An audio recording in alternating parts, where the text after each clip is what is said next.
ganong context and nuance. And sa tingin niyo po ba, siguro yung second question sa cast lalo, no? Parang ano po yung main takeaway niyo dun sa, sa film? So yun lang po. Salamat po. Thank you. Maybe Dustin, you wanna go first? Sige. Good evening. To answer your question, really what we intended to do is to show tragedy. Because this is a very tragic situation. Lagi namin sinasabi, hindi naman pulis, hindi aktivista, hindi sundalo, hindi rebelde ang dahilan kung bakit naghihirap ang Pilipinas. Marami kasing mapansamantala, di ba, na ginagamit ang kapangyarihan ng Estado para nakawan ng bayan at takutin ang mga mamamayan, lalo na yung mga nagrereklamo. So the mere fact that a police officer and an activist teacher ends up in that situation na nagtututukan sila ng baril, isang malaking trahedya na yun para sa lahat ng Pilipino. That's what we wanted to show. We wanted to show how tragic this situation is. These are not supposed to be the people who are pointing guns at each other. We want our film to remind people to ask themselves, kanino ba dapat talaga natin pinagtatanggol ang Pilipinas? Yun po yung, in my opinion, stand po ng pelikula namin.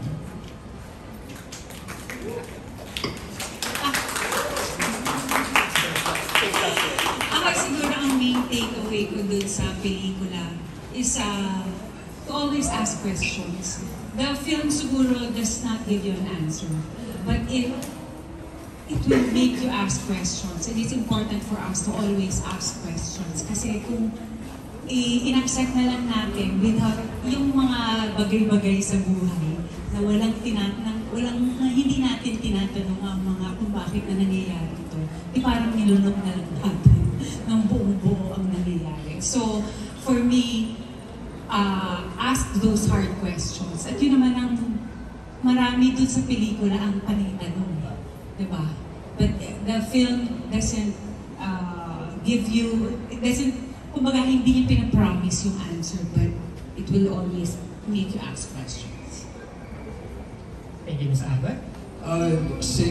Maraming malawak na sabi si Ms. Agot, and which I also believe. So, siguro yung main takeaway ko lang, hindi ko na sana galing sa'yo direct na preparing for Jose's character, hindi ako naging malawak na pag-intindi sa mga characters na kasama ko sa story.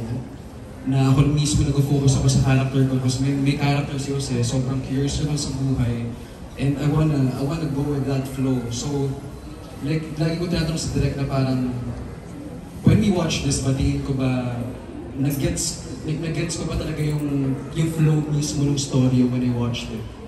But yun nga, so yung main takeaway ko is also kasi I can relate to him, being curious about everything, na ako rin mismo, nag-register lang din ako ng like last year na enlighten ako ng maraming tao to do my responsibility. So, main takeaway ko is the best experience yun na hindi ko kilala yung mga characters na kasama ko to be curious about it. Thank you, Miggy. Are there any more questions from the time? Hi, my name is Pebbles. I actually just have a question kasi parang sa situation natin ngayon, lalo na sa film industry, madaming takot or hindi nag-o-open ng ganitong genre. Like, sobrang konti ng mga film na nakikita ko or napanood ko na ganito yung sistema, like sinasabi nila talaga lahat, walang filter or anything. So, I think the question is, saan nakuha yung courage or ano yung inspiration? Kasi parang sa characters kasi nakarelate ako for Jose. Kasi gusto ko rin maging matapang minsan, pero parang nakakatakot. Yun lang. Kailangan kong aminin, no, na this film that we made comes at a great personal cost. And probably, a lot of it comes from my privilege.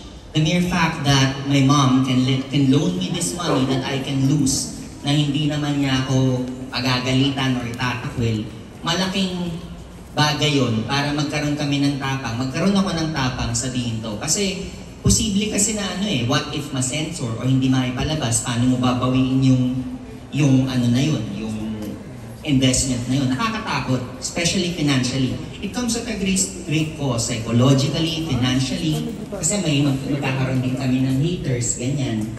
Pero yun nga, kasi tatanungin na rin natin yung sarili natin, kung hindi para dito natin gagamitin yung privilege natin, para saan? Ano pa yung punto ng pagbibigay sa akin ng privilege na sinuwerte ako kung hindi ko naman kayang i-risk para dun sa iba? So ito, I would not, parang sana lahat tayo magkaroon ng tapang gamitin yung privilege natin. Pero kung hindi naman tayo umabot dun, wala rin akong sisisihin kasi hindi siya madali. Kami mismo ng partner ko, medyo nahihirapan kami ngayon na may mga struggles of course, but at the end of the day, it's worth it for us para masabi tong mensahe na to. Tsaka put your money where your mouth is, di ba? Kung gusto natin ng pagbabago, kailangan natin sumugal. Yun.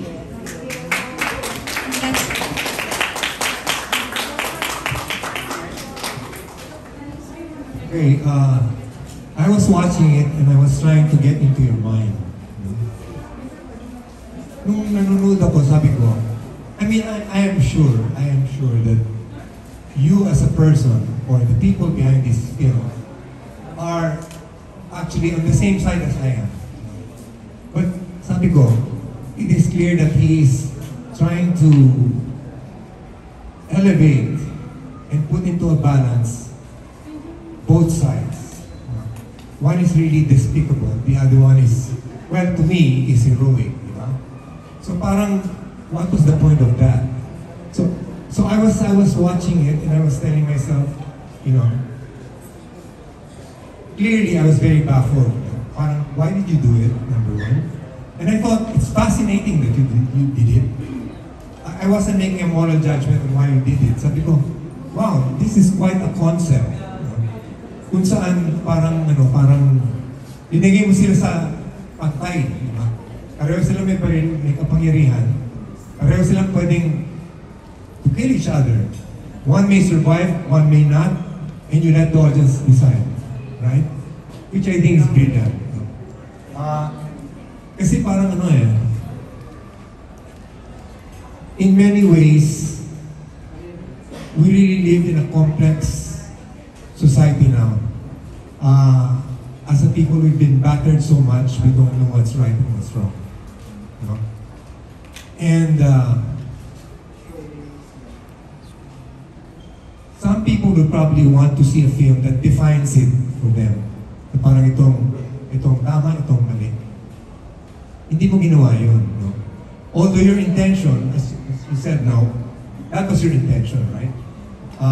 But I would recommend this film because I think it's time we open ourselves to really complicated thinking about our country. No, wala yung, kasi masama ito, hindi. Marami na nangyari sa bansa natin. Marami na tayong dinaanan masyado. It's really time, to, kumbaga, pick up sticks, di ba? You have to take it out one by one. You have to clear your mind of every bias that you have, of every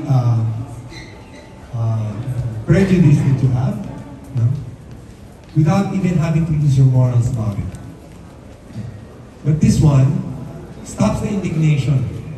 It stops my indignation when I actually am indignant about what I saw.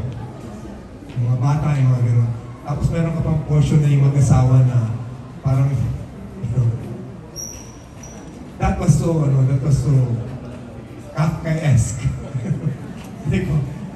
Wow, ano to, di ba? Which leaves me very baffled. But I really admire the courage as a filmmaker to do something like that and leave the audience like, what?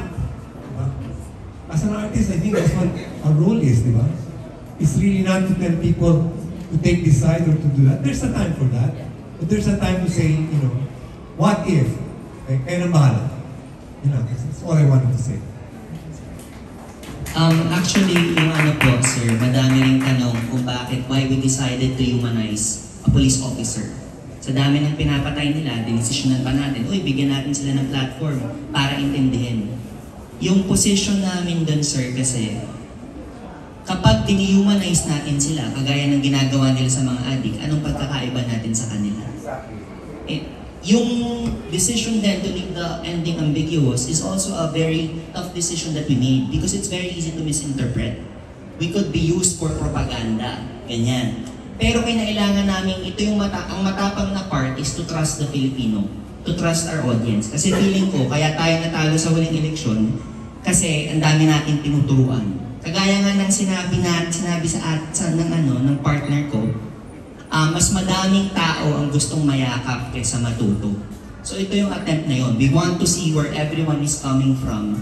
Na syempre madaming parents na ayaw magrebelde yung anak nila. So itong yakap sa kanila. We see where you are coming from. Madaming pulis na nasaktan kaya naging pulis. We see where you are coming from. It's really to extend our understanding and empathy on these people who are often portrayed in very black and white terms. So, we wanted to show everyone na baka hindi na yun dapat ang approach natin. Baka matuto na tayong mag-tread in more complex waters na this is all gray area. Wala pong black and white dito. At hindi lang yan. Hindi lang yan. Masakit mag-tread sa complicated situation because it doesn't lead you any moral ascendancy. But you must do what you must do. That's the brutality of life here now. Actually, speaking of balancing, this is a personal question. So, especially natatanong nga kanina, yung balancing act, your role in the movie was you are a parent to Miggy's character. And parang what can you say to parents na yung gusto nilang maging active yung anak nila in the civic duty, but at the same time, hesitant. The fear of the safety and health or safety, whatever, the security of your children, especially in the current political landscape. Sa akin siguro, the way you bring up your child will speak a lot about the decisions he will make later on.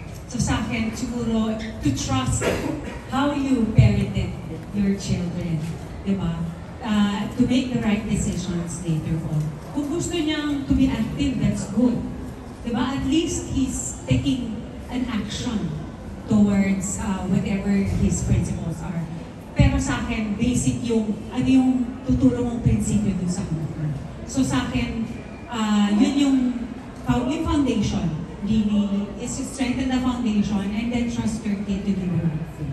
Because especially the kids now, I'm sure meron silang mga sarili-sariling gimmick sa buhay. So, sa akin, yun lang. Just be careful of that foundation. Going back to Dustin. So the question is, so going back, meron ba kayong hard discussions, especially that I know that your mom is an executive producer of this film. So meron ba kayong like inspiration or like discussions prior to making this film na even her was a bit hesitant in producing this film? My mom was very attached to the material, no? Kasi this is the same discussions that we have. Like, Dustin, rally-rally ka, baka masaktan ka dyan. Pero tinatanong ko yung mom ko, bakit mom, age ko ba? Ano ba yung ginagawa mo? Di ba nagra-rally ka rin? So, syempre, as you grow older, as you gain, you become more afraid because you have more to lose. Di ba? You get a business, you get children, kailangan mo sila alagaan, and nagsisimula ang takot. Kasi ang takot naman, nanggagaling yan sa pagmamahali. Diba? We are afraid for our loved ones. Kung tayo-tayo lang, matapang tayo. Kaya nga sobrang unfair na ang pag-asa daw ng bayan ay laging yung kabataan. Bakit nasa shoulders ng kabataan yung pag-asa? Parang yung mga middle age ba? Parang yung mga matatanda na wala na ba ng kapasidad para gumawa ng pagbabago? Huwag natin ilagay lahat ng pressure na to sa kabataan. Magtulong-tulong tayo. Hindi pwedeng sa kabataan na lang palagi ang pag-asa ng bayan. Parang gagawin nila yung pinapakita natin ginagawa, di ba? Ang gagawin nila, yung nakikita nilang ginagawa ng matanda. Kung matanda, nagtuturuan lang kung sino dapat ang lumaban, ganun din yung gagawin nila. So let's put our money where our mouth is, kumbaga, na let's take our own personal risks. Tumaya tayo dito, para yung kabataan, makita tayo, yun din ang gagawin nila.